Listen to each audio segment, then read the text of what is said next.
स्वागत है आप सभी का हमारे एक और नए वीडियो में। अगर आप भी CUT PG 2026 में कॉमन बीएड का जो पेपर है COQ P03 ठीक है PO3 ये वाला पेपर अगर आपने अटेंड किया है कॉमन बीएड का, तो ये जो वीडियो है आपके लिए बहुत ज़्यादा हेल्पफुल होने वाला है। ठीक है, इस वीडियो में हम आपको कंप्लीट पूरा गाइड देंगे कि इसका सिलेबस कैसा रहने वाला है, पैटर्न क्या रहेगा एग्जाम का, और कौन कौन से यूनिवर्सिटीज़ है जिसको आप टारगेट कर सकते हैं। ठीक है, तो पूरा एकदम डिटेल में कॉमन बीएड का जो पेपर है उसको हम लोग डिस्कस करने वाले हैं, और इसका जो कट ऑफ वगैरह है और टॉप यूनिवर्सिटीज़ है उसके ऊपर हमने एक सेपरेट वीडियो भी बना दिया है, तो उसको भी आप चेकआउट कर सकते हैं। ठीक है, तो चलिए देखते हैं हम लोग इस पेपर के बारे में।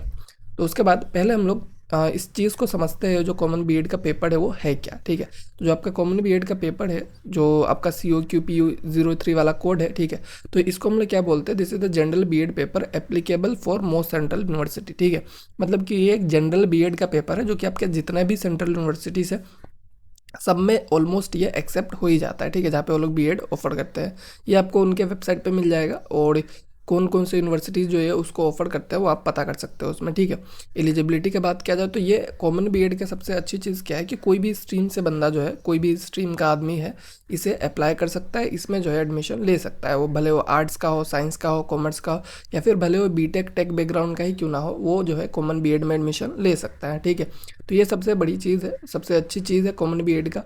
उसके बाद कुछ अदर कोड्स भी होते हैं जैसे कि COQ P04, ठीक है, 04 से 07 तक जो कोड है ये क्या है, आपके स्पेसिफिक सब्जेक्ट बीएड है, जैसे कि लैंग्वेज का है, कोई साइंस का है, कोई मैथ्स का है, कोई सोशल साइंस का है। ठीक है, तो ये जो है आपके सब्जेक्ट बीएड से जो कि स्पेसिफिक सब्जेक्ट्स के लिए रहते हैं। बट जो आपका P03 वाला है, ये वाला क्या है, आपका कॉमन बीएड है। ठीक है, और उसके बाद जो आपका ACQ P01 है, ये वाला आपका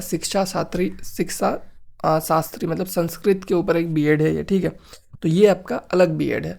तो ये जो है आपका दोनों अलग अलग चीज़ है, तो इसको आपको ध्यान में रखना है कि आपको कौन सा पेपर देना है। COQ P03 ऑब्वियसली आपने वही सेलेक्ट किया होगा, इसलिए आप इस वीडियो को देखने आए हैं। ठीक है, तो चलिए अब देखते हैं हम लोग और भी चीज़ें। तो एलिजिबिलिटी क्या है, कौन कौन जो है इस कॉमन बीएड में अप्लाई कर सकता है। ठीक है, तो इस कॉमन बीएड में कौन अप्लाई कर सकता है, आपका एकेडमिक क्वालिफिकेशन क्या होना चाहिए। तो डिग्री की बात किया जाए, ग्रेजुएशन आपका पोस्ट ग्रेजुएशन दोनों में से कोई एक आपके पास रहना चाहिए। ठीक है, आप ग्रेजुएट है या फिर पोस्ट ग्रेजुएट है, मतलब आपका मास्टर्स है तो भी आपका चल जाएगा। मिनिमम मार्क्स आपका 50% रहना चाहिए, जो कि आपका मतलब बेसिक एक रिक्वायरमेंट है। बट DU जैसे यूनिवर्सिटीज़ में आपको क्या हो सकता है कि आपको जो बीटेक बैकग्राउंड से अगर आप आते हैं तो आपको 55% तक का भी रिक्वायरमेंट रह सकता है। ठीक है, तो आपको बस 50% पे एडमिशन नहीं भी मिल सकता है। और उसके बाद बात किया जाए एपीडिंग स्टूडेंट जो है आपके, फाइनल ईयर स्टूडेंट जो भी है आपके, मतलब इस साल अगर आपका बीएड या फिर मास्टर्स कंप्लीट होने वाला है तो भी आप क्या कर सकते हैं, इसमें अप्लाई कर सकते हैं। ठीक है ये काफ़ी अच्छी चीज़ है इसका। ठीक है, इसके बाद स्ट्रीम और एज का एलिजिबिलिटी का बात किया जाए तो स्ट्रीम जो है आपका कोई भी स्ट्रीम रहे, BA BSc BCom BTech सब चल जाएगा। और एज लिमिट जो है आपका, कोई भी एज लिमिट नहीं है CUT PG के इस कॉमन बीएड पेपर के लिए। ठीक है, इसका मतलब ये नहीं है कि कोई भी एज से अप्लाई हो जाए, बहुत सारे यूनिवर्सिटीज़ का अपना एज लिमिट हो भी सकता है, तो उतना मतलब इन लोगों ने कुछ एज लिमिट के बारे में कहा नहीं है। ठीक है, तो अब इन जनरल मान के चलिए कोई एज लिमिट आपको देखने को नहीं मिलता है, और इंजीनियरिंग के जो स्टूडेंट है वो भी अप्लाई कर सकते हैं। ठीक है, तो ये हो गया आपका एलिजिबिलिटी। उसके बाद बात किया जाए एग्जाम पैटर्न आपका 2026 का कैसा रहने वाला है। तो जो आपका टेस्ट होगा कंप्यूटर बेस्ड टेस्ट होगा, CBT मोड में, मतलब पेन पेपर टेस्ट आपका नहीं होने वाला है। टोटल क्वेश्चंस का बात किया जाए 75 MCQs आपको आएगा। ठीक है, 75 MCQs का जो टोटल मार्क्स हो जाएगा आपका 300 मार्क्स हो जाएगा, क्योंकि पर क्वेश्चन आपको 4 मार्क्स दिया जाएगा। ठीक है, नेगेटिव मार्किंग की बात किया जाए तो -1 जो है आपको इनकरेक्ट आंसर्स के लिए काटा जाएगा, ये आपका नेगेटिव मार्किंग है। ठीक है, ड्यूरेशन की बात किया जाए 90 मिनट्स मतलब 1.5 घंटे का आपका पेपर रहता है, और मीडियम जो है आपका बाइलिंगुअल रहेगा, हिंदी इंग्लिश सब रहेगा। ठीक है, तो इस तरह से एग्जाम पैटर्न का आपको पता चल गया, जो कॉमन बीएड है आपका उसका एग्जाम पैटर्न कैसा रहने वाला है। ठीक है, इसके बाद अगर हम लोग बात करें कि इसका सिलेबस क्या रहने वाला है ओवरऑल, तो इसमें कुछ कोर सेक्शन है जैसे कि आपके टीचिंग एप्टीट्यूड। ठीक है, टीचिंग एप्टीट्यूड जो है सबसे इंपॉर्टेंट सेक्शन है। ठीक है, जो आपका बीएड का एग्जाम है इसमें।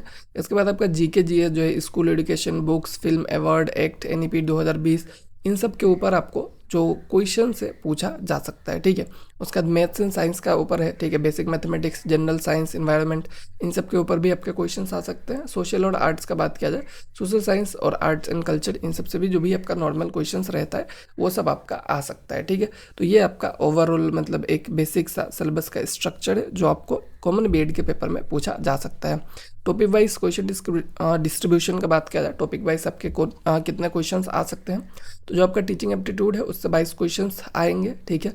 22 क्वेश्चन आने के चांसेस है, मतलब इतना आना चाहिए, मतलब पहले ऐसा ही आया है, ठीक है। उसका जीके जीएस करंट अफेयर से 12 क्वेश्चन, सोशल साइंस से 11 क्वेश्चन, मैथ्स एंड साइंस से 10 क्वेश्चन और आर्ट म्यूजिक और स्पोर्ट्स से 10 क्वेश्चन, ठीक है। तो इस तरह से मतलब ओवरऑल थोड़ा बहुत वेटेज मैंने आपको बता दिया। ऑलमोस्ट आपको इससे थोड़ा सा आइडिया लगेगा कि कौन सा पेपर पे आपको ज़्यादा फोकस करना है, कौन से टॉपिक पे आपको ज़्यादा फोकस करना है, ठीक है। ओवरऑल इसी टाइप का रहने वाला है, ठीक है। इसके बाद अगर आप लोग बात करेंगे कि जो भी पार्टिसिपेटिंग यूनिवर्सिटीज़ है वो कौन कौन से है, मतलब आपको मतलब कहाँ पे बहुत ही अच्छे चांसेस है कि एडमिशन मिल जाए और कहाँ पे आपको लेना चाहिए, तो मेजर सेंट्रल यूनिवर्सिटीज़ का बात किया जाए तो दिल्ली यूनिवर्सिटीज़ इसमें पार्टिसिपेट कर रहा है, ठीक है। और उसके बाद आपका BBIU लखनऊ है, HNBGU है, और जो आपका Indira Gandhi national tribal university है वो भी पार्टिसिपेट कर रहा है, ठीक है। इसके अलावा कुछ central university like Haryana, Jharkhand, Karnataka, Kashmir, Odisha, ये सभी पार्टिसिपेट करेंगे। विश्व भारती जो है वेस्ट बंगाल से, ठीक है। जो आपका महात्मा गांधी का हिंदी विश्वविद्यालय है वो भी है, ठीक है। प्राइवेट में भी बहुत सारे ऑप्शंस आपको देखने को मिल जाता है, अगर आप नॉर्थ ईस्ट से बिलोंग करते हैं आपको नेहरू का ऑप्शन भी देखने को मिल जाएगा, ठीक है।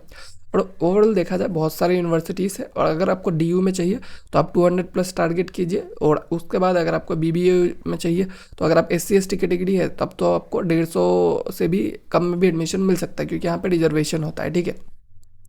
उसके बाद बाकी जो भी आपके यूनिवर्सिटीज़ है उस पर आप जो है 150+ अगर आप लाते हैं तो आपका अच्छा चांसेस रहता है कि एडमिशन यहाँ पे हो जाए, ठीक है। तो ओवरऑल मुझे लग रहा है कि आपको समझ में आ गया होगा इस पेपर के बारे में, जो भी डाउट था आपका वो सब क्लियर हो गया होगा। फिर भी अगर कुछ रह जाता है तो आप जो है हमें कमेंट में पूछ सकते हैं, उसका आंसर हम ज़रूर करेंगे।